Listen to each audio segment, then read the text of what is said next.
نصيب مما اكتسبن واسألوا الله من فضله إن الله كان بكل شيء عليما. ولكل جعلنا موالي مما ترك الوالدان والأقربون والذين عقدت أيمانكم فآتوهم نصيبهم إن الله كان على كل شيء شهيدا. الرجال قوامون على النساء بما فضل الله بعضهم على بعض وبما أنفقوا من أموالهم فالصالحات قانتات حافظات للغيب بما حفظ الله واللاتي تخافون نشوزهن فعظوهن واهجروهن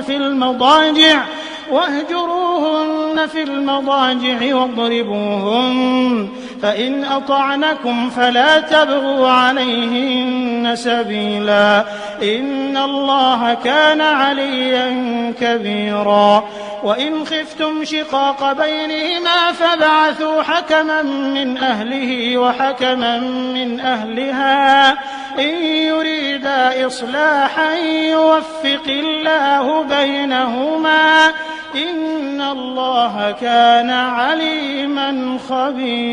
خبيرا. واعبدوا الله ولا تشركوا به شيئا وبالوالدين إحسانا وبذي القربى واليتامى والمساكين والجار ذي القربى والجار الجنب والصاحب بالجنب وابن السبيل وما ملكت أيمانكم إن الله لا يحب من كان مختالا فخورا. الذين يبخلون ويأمرون الناس بالبخل ويكتمون ما آتاهم الله من فضله وأعتدنا للكافرين عذابا مهينا. والذين ينفقون أموالهم رئاء الناس ولا يؤمنون بالله ولا باليوم الآخر ومن يكن الشيطان له قرينا فساء قرينا. وماذا عليهم لو آمنوا بالله واليوم الآخر وأنفقوا مما رزقهم الله وكان الله بهم عليما. إن الله لا يظلم مثقال ذرة وإن تك حسنة يضاعفها ويؤت من لدنه أجرا عظيما. فكيف إذا جئنا من كل أمة بشهيد وجئنا بك على هؤلاء شهيدا يومئذ يود الذين كفروا وعصوا الرسول لو تسوى بهم الأرض ولا يكتمون الله حديثا.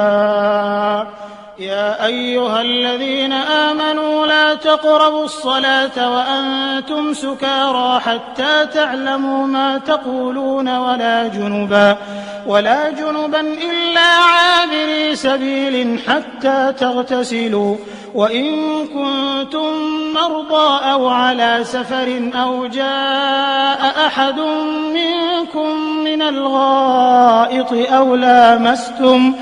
أو لامستم النساء فلم تجدوا ماء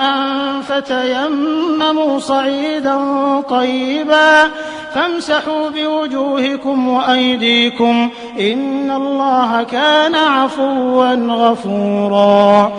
ألم تر إلى الذين أوتوا نصيبا من الكتاب يشترون الضلالة ويريدون أن تضلوا السبيل والله أعلم بأعدائكم وكفى بالله وليا وكفى بالله نصيرا.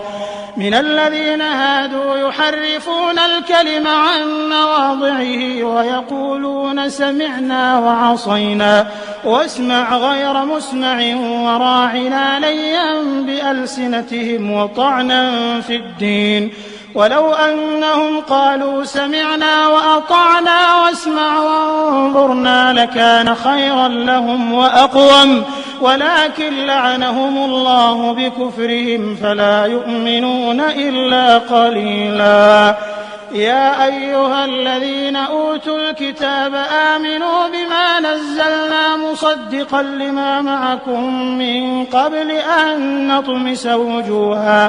من قبل أن نطمس وجوها فنردها على أدبارها أو نلعنهم كما لعنا أصحاب السبت وكان أمر الله مفعولا إن الله لا يغفر أن يشرك به ويغفر ما دون ذلك لمن يشاء ومن يشرك بالله فقد افترى إثما عظيما ألم تر إلى الذين يزكون أنفسهم بل الله يزكي من يشاء ولا يظلمون فتيلا انظر كيف يفترون على الله الكذب وكفى به إثما مبينا ألم تر إلى الذين أوتوا نصيبا من الكتاب يؤمنون بالجبت والطاغوت ويقولون للذين كفروا هؤلاء الذين آمنوا سبيلا أولئك الذين لعنهم الله ومن يلعن الله فلن تجد له نصيرا أم لهم نصيب من الملك فإذا لا يؤتون الناس نقيرا أم يحسدون الناس على ما آتاهم الله من فضله فقد آتينا آل إبراهيم الكتاب والحكمة وآتيناهم ملكا عظيما فمنهم من آمن به ومنهم من صد عنه وكفى بجهنم سعيرا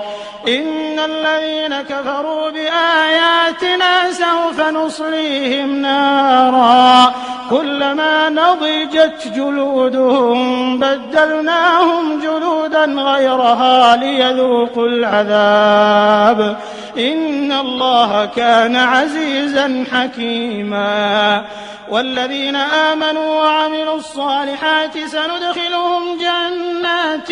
تجري من تحتها الأنهار خالدين فيها أبدا لهم فيها أزواج مطهرة وندخلهم ظلا ظليلا إن الله يأمركم أن تؤدوا الأمانات إلى أهلها وإذا حكمتم بين الناس أن تحكموا بالعدل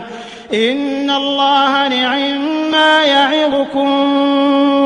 به إن الله كان سميعا